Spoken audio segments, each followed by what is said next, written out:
Assalamualaikum warahmatullahi wabarakatuh. Di sini kami dari kelompok 7 akan mempresentasikan mengenai studi kasus BPIC 2017.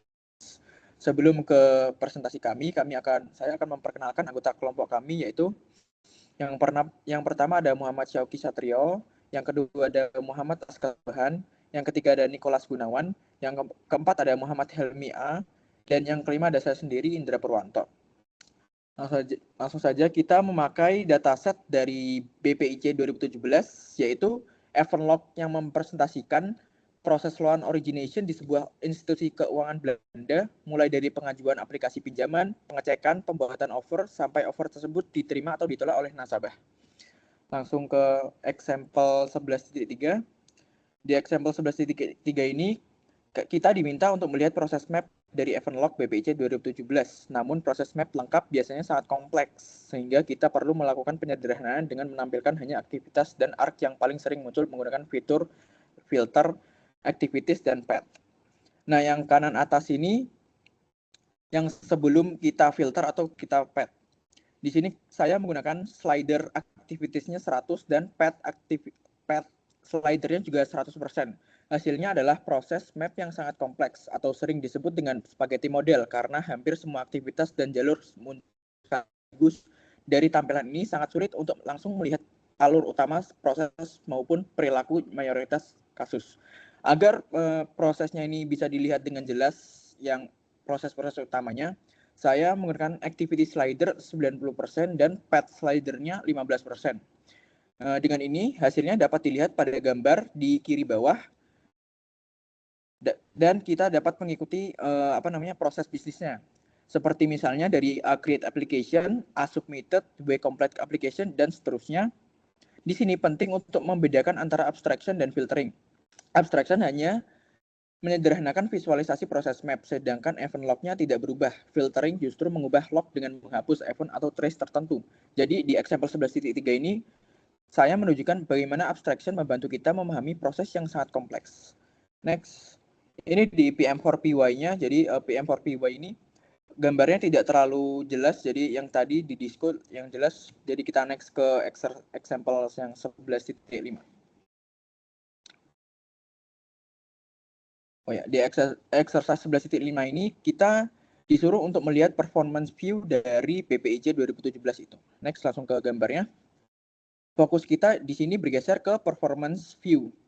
Di performance view ini kita melihat di mana warna note yang menunjukkan rata-rata durasi aktivitas, di mana biru berarti cepat dan merah berarti paling lambat. Setelah menghilangkan arc yang jarang terjadi, yang tadi saya menggunakan aktivitasnya 90% dan path-nya 15%, saya mengidentifikasi, jadi saya dapat mengidentifikasi aktivitas yang menjadi bottleneck.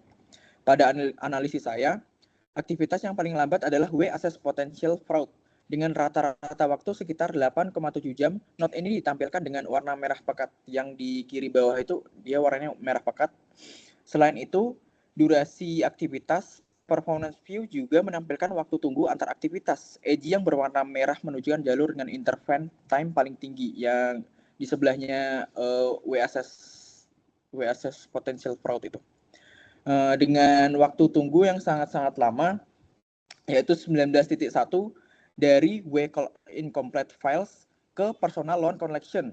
Rata-rata waktunya 19,1 minggu, sangat-sangat lama di sini. Hal ini menunjukkan bahwa banyak kasus tertahan cukup lama di antara dua langkah tersebut.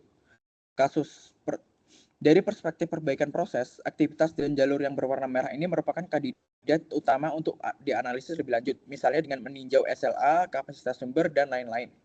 Lanjut ke PM4PY-nya.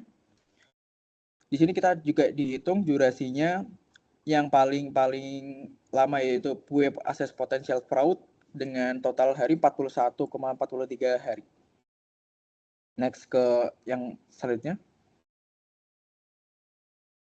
Oke, selanjutnya kita akan membahas exercise 11.7. Di sini soalnya meminta 5 hal, yaitu jumlah total kasus, kemudian ada rata-rata atau mean cycle time semua kasus, kemudian ada kasus sukses yaitu O accepted dan mean-nya, kemudian ada kasus gagal atau O refused dan dengan mean-nya juga, dan Yang terakhir kasus dibatalkan yaitu kasus yang last eventnya itu O cancelled dengan min cycle time-nya juga. Next.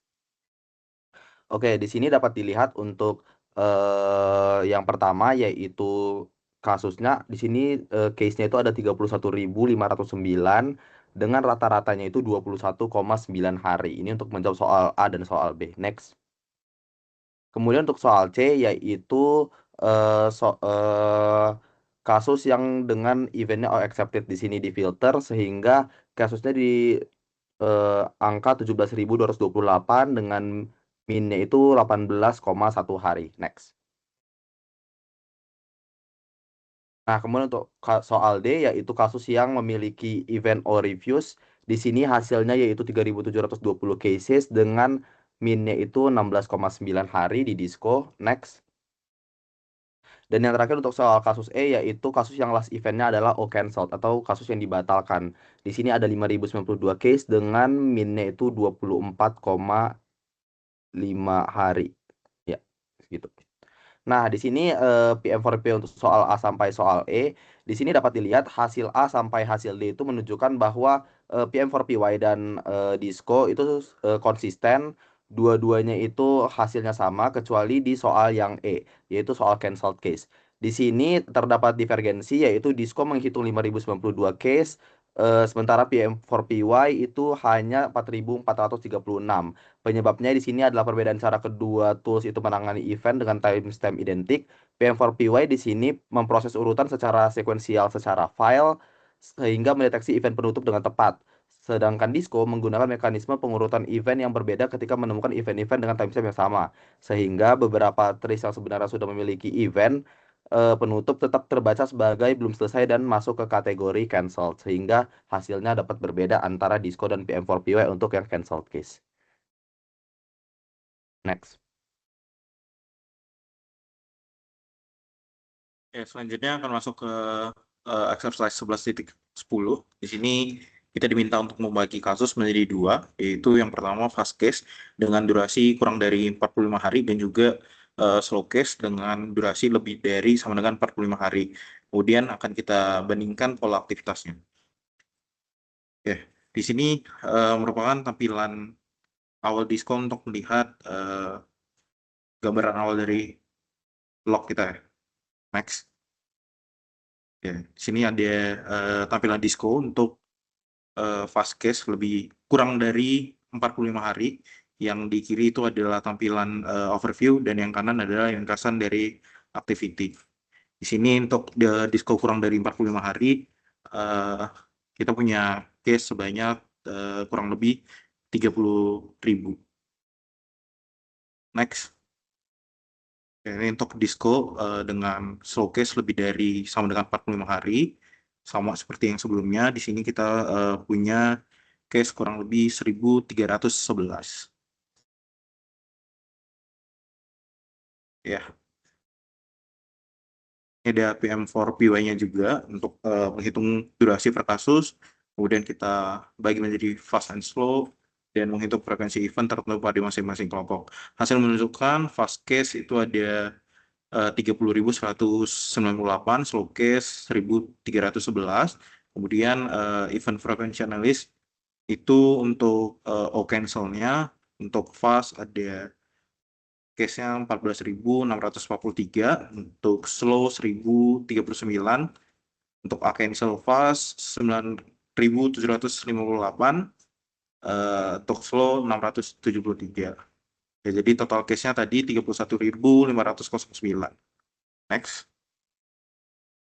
Oke, baik. Memasuki exercise 11.15, di mana kita diminta untuk menghitung beberapa kasus yang melakukan aktivitas We Assess Potential Fraud selesai atau complete setidaknya 2 kali dalam 1 kali trace. Seperti itu. Nah, di sini kita menggunakan, kalau di Disco menggunakan filter, lalu masuk ke atribut filter, lalu ke activity, lalu menghitung jumlah kemunculan aktivitas tersebut untuk setiap trace. Di sini terlihat untuk sekali trace itu ada 12 case. Nah, di sini kita hitung juga menggunakan PM4PY, di mana untuk menghitung event yang komplit pada 1 kali trace itu terjadi sedikit perbedaan di mana kalau PM4PY itu mendeteksi ada 13 kali case seperti itu. Jadi ada beda satu case. Lalu masuk di exercise 11.18 di mana ini merupakan bentuk perpanjangan dari 11.15.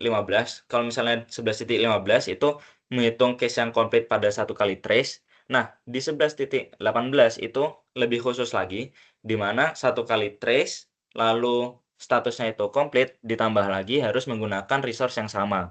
Jadi, setidaknya ada 3 parameter di 11.18 ini.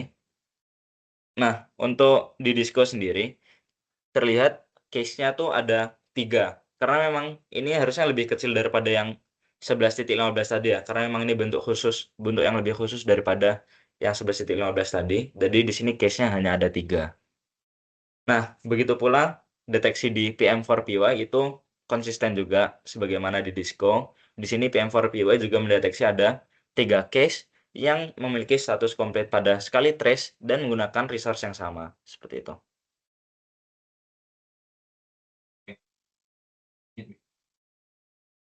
Oke. Oke. Untuk selanjutnya selanjutnya kita masuk ke exercise terakhir, yaitu exercise 11.22. Di sini soal meminta untuk mencari sebuah loan offer yang dibatalkan ditandai dengan O cancelled, kemudian diikuti oleh O accept atau offer yang kemudian diterima oleh pelanggan. Nah, kemudian kita disuruh mencari jumlah presentasi berapa persen terjadinya kasus tersebut. Oke, next.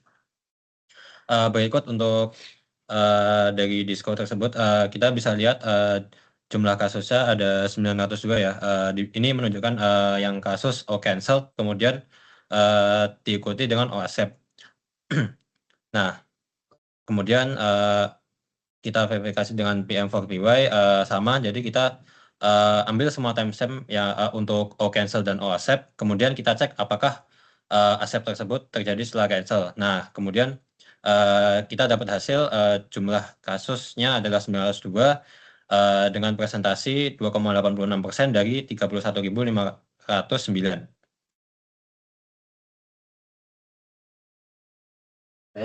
Oke, terima kasih presentasi dari kami. Sekian, apabila ada yang kurang mohon dimaafkan. Assalamualaikum warahmatullahi wabarakatuh.